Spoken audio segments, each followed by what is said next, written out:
Hello, everyone. Welcome to Court with Krissy. Civil matter, and I'm pretty sure the defendant is not wearing any pants. That's not the problem. The issue? Insurance companies are the worst. And unfortunately, reaching out to a call center doesn't cut it for this defendant. Judge Rossi does the right thing. I hope you like it. Court with Krissy is now in session. We are here in the matter of Citizens United Reciprocal Exchange versus Diana Canosa, case number 25-20123-CK. This hearing is being recorded on Zoom and live streamed on YouTube.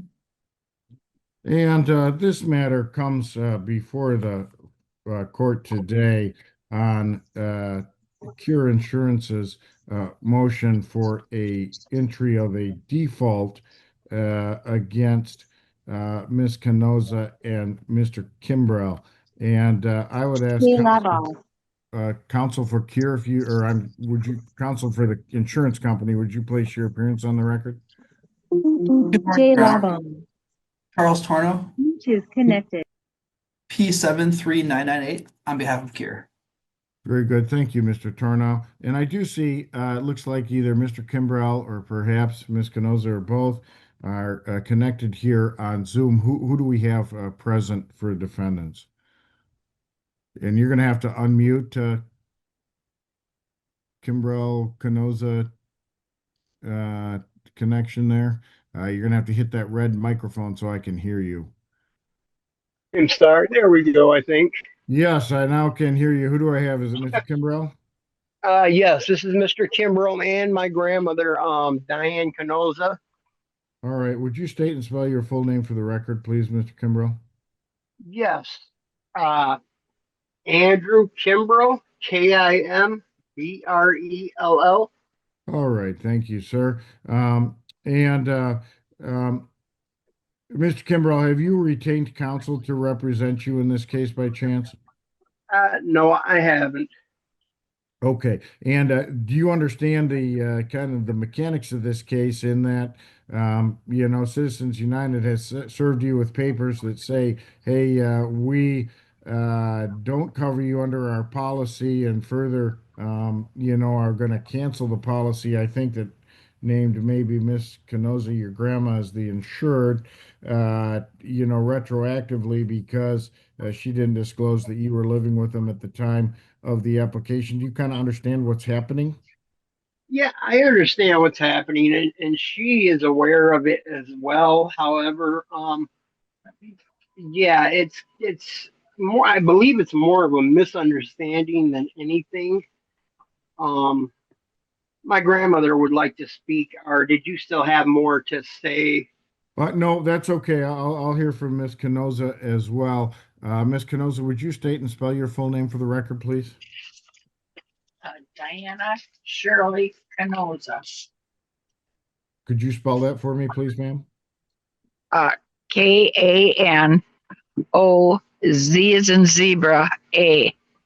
Thank you, ma'am. And Ms. Canosa, do you understand the nature of the case that's been filed against you by your former insurer, at least Citizens United Reciprocal Exchange? Yes.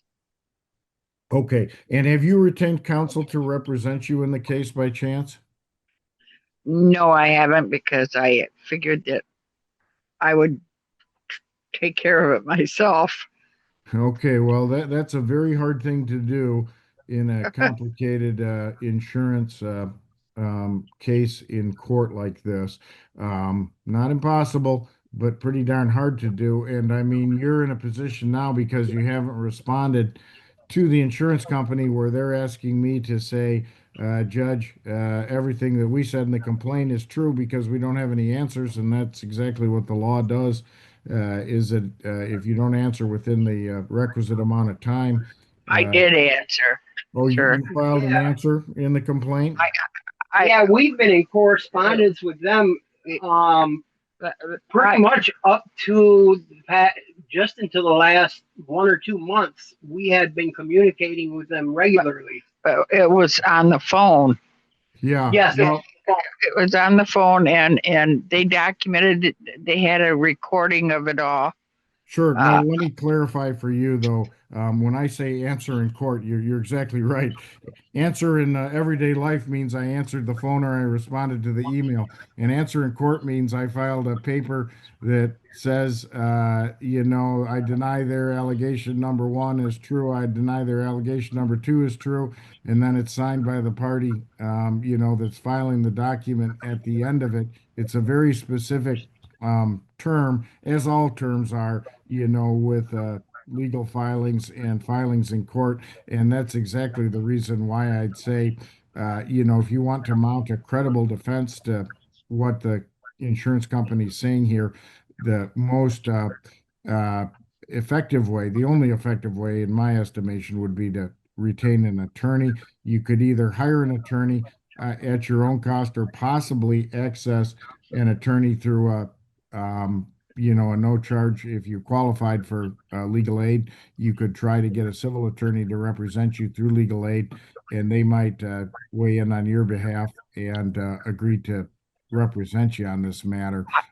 at the time, I thought when they called me, there was a number of calls to the claims department and to different people that I talked to at the insurance company, and they told me that it was on a recording. They told me that everything I say was documented. So I just never thought I had to put it in writing. I mean, I just figured they have it all my messages and talk to a live person, but it We was didn't know enough. we were being sued up until the very last. Yeah, we didn't know, and then what they did was apparently I didn't have any insurance. Not knowing I didn't have any insurance, I I still paid them money for December, January, and February. They still charged me, and I paid my insurance company. But I didn't know I didn't have any insurance. I paid them for nothing, and they said they returned my money to me, but they never did. You haven't seen that check yet. Well, all of those would be very valid things that you could raise via an attorney. But the way you're going about it, though the insurance company does record, and you're correct, all that information would be in their claims file. It has exactly zero visibility in the legal file that's in front of me, unless the insurance company puts it in there. And I can guarantee you, if it's not against if it's against the interests of what they're trying to say, it won't make its way in front of me. So you really do need to secure uh, legal representation if you want to defend this. Mr. Turno, anything to add to that? No, just that we served the complaint personally to each of them. And that went through on May 20th last year. Their defaults were served July 3rd last year. This is the first time, at least, that our office has heard from them that they showed up today. Yeah, I And understand. Knowing commonly, of course, Yeah. they're talking to the insurance company. They don't recognize you. You're not the insurance agent or the people they've dealt with in the past. So, right, that probably explains that. So, I think, the other tricky, sticky part of this here is it might seem like Ms. Canosa and Mr. Kimbrell, you could be represented by the same lawyer. However, that also might not be true, and that your interests might diverge at some point, and you might have to have separate attorneys. However, I'd recommend trying to get Ms. Canosa, since you're the alleged policyholder, I guess it would make most sense for you to be the first one to request an attorney, for example, if you're going to go to legal aid.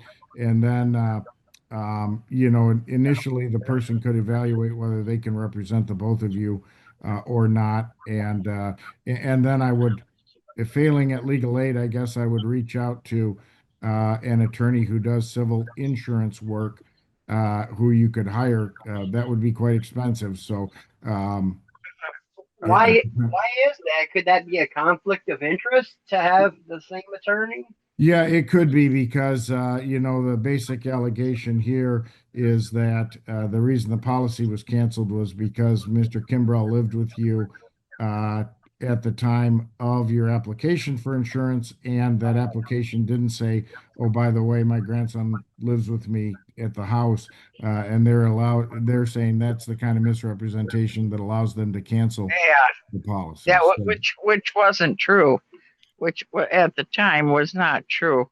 yeah, no, and that's exactly why you do need to have an attorney to represent you in this matter. However, we are at the point, when they're requesting a default judgment, this is the proverbial point of in a case where you need to fish or cut bait, as they say. So, what I'm going to do, Ms. Canosa, Mr. Kimbrell, is I will reset this for another date, a month in the future. During that time, which I expect you to go and make some efforts to retain an attorney. If you're successful, obviously the attorney will appear with you at the next hearing. If not, then do save the documentation of your efforts to get an attorney so I can evaluate that and determine where to go next time. Because if I, declare this default judgment in the favor of the insurance company, you have lost the case in court before you even had a chance to get out of the blocks. So I am going to, at this time, grant a 30-day. I'll reset this in 30 days, so I'll adjourn the hearing on the default for 30 days for the purpose of you obtaining an attorney. What happens? What are they seeking in this judgment? Well, if they win, and I can't, give you a full range of legal advice, but the certainty is that insurance policy then would be canceled out. What they're asking for is called from the date you signed it. From the date you tried to get insurance and made that false representation, there would be no insurance. In a legal sense, that means that you would be uninsured at the time of the accident. And I think, Mr. Kimbrough, you may have been the involved driver here. That would mean you were uninsured, and it would trigger, that Michigan law, it talks about what happens to uninsured drivers, but part of it is you could be, of course, personally liable for any amounts found against you. Would that have pertain to anything with criminal court, or would it stay in civil court? This is purely in civil court. There are no criminal charges attached to this at this time. There are, of course, you do have to have insurance and yada yada yada, but there's that's not implicated here. This is all about money. Everything. Yep. Everything's about money. Well, that is the nature of capitalist society, and the other thing is for both of your perspectives, well, what could be the worst? Well, you get saddled with a full range of damages and medical bills in a case like this, which could easily, of course, exceeded $250,000, $500,000, and that's a judgment against you that basically sits there financially for the rest of your life. So there was. Sir, I'm sorry. There was no medical bills that we're aware. We didn't file any medical bills. No, it could be the other driver in the case that was injured suing you. So that's the unknown piece here. Mr. Tornado, do you want to add something to that? Yeah. No. I had a quick question, Your Honor. And what would my legal grounds be for countersuing or something like that? Because I did get injured. I had my hip broken in 2 places. I'm in no position to advise you on that. You could have, if the insurance was in effect and covered you, potentially you'd have a claim against the insurance company for any medical expenses you incurred. But you'd want to. The key for you there, Mr. Kimbrell, is you might have enough grounds to go to a private attorney, and that might be a case that they would handle for you to recover those medical bills, because there are provisions that they can get their attorney fees from the insurance company. So I'd advise you to consult with a private, no-fault auto attorney on the matter. And I definitely will. Can I ask a couple questions here? Yep, go ahead, Ms. Canosa. They got on my insurance thing that I was in a number of accidents. I haven't been in an accident in almost 30 years. Yeah, I don't know. I can't speak to that, Ms. Canosa. I have no idea, where they Yeah, get their information or how that impacts the case. and that's one thing. And then I never received. They charged me. I paid my bill every month, and they never returned me a check, knowing I'm driving with no insurance, not knowing I don't have any insurance, and they took my money and never reimbursed me. I got it, and I do think somewhere in there it says they at least promised to reimburse you, although I don't think it says as much as they delivered the check yet. So that might still be in the process. Any insight on that, Mr. Turnow? Kira's been doing a thing where they hold the checks just for legal expenses. It should go out soon. I will reach out to the adjuster and make sure that find out what's happened there. And the would other say thing if is, they want to sustain their default against the legal challenge, the least they could do is return the premium,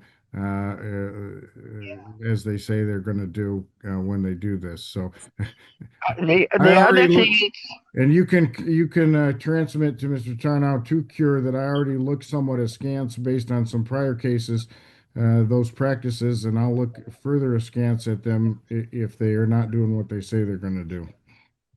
the other thing is, it takes a long time to go through legal aid, and because I have went for other problems. He said at least if you show him that we've been trying to get legal aid. Yeah. Oh, we can Yeah, if you proceed have an with- attorney in a month, in 30 days, or right, are approved for an attorney, and we're making some progress towards an attorney, then I've got reason to give you additional time. I just need to see that you're making some effort on your okay. end, and that, like I say, Ms. Canosa, you really do need an attorney to do this because of the complexity of the legal proceeding against you.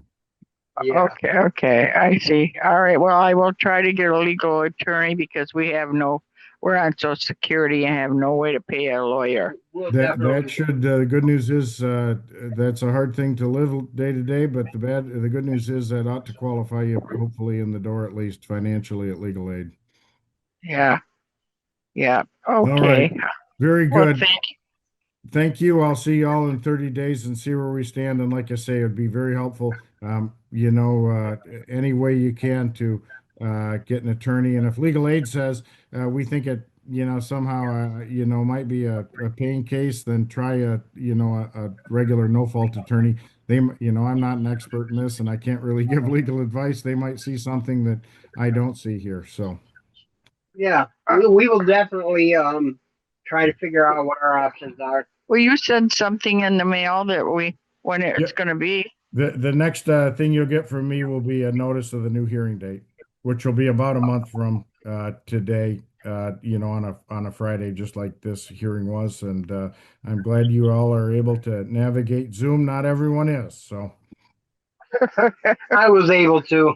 Yeah. Luckily, Very good. we- You're the tech consultant. I got it, Mr. Kimbrough. Yeah, because I am technology dumb. Well, you're in the same situation I am, Ms. Canosa, so that's all right. All right. Well, I greatly appreciate you folks making the effort to appear, and it is at the 11th hour, so we got to get going on this thing. But nonetheless, otherwise, it's very routine in a case like this to simply grant the insurance company's motion, and then, as I said earlier, you'd find yourself in a, basically. Well, I know this from now on because I figured they're recording everything. They told me in the beginning of the recording, so I figure they I'm got on it the all. record already. No, in a court proceeding is always an entirely different animal. So when that process server shows up, or you get a letter or a notice from the court, the best thing to do is to turn to an attorney and say, "Hey, what should I be doing next?" So, unfortunately, not the kind of thing that you can do with a phone call generally. I see. All right. Oh, all right. Well, thank you so much. Yes, thank you very much, Your Honor. Very good. I wish best of luck to you all, and I'll see you all in a month. All right. All right. Thank you.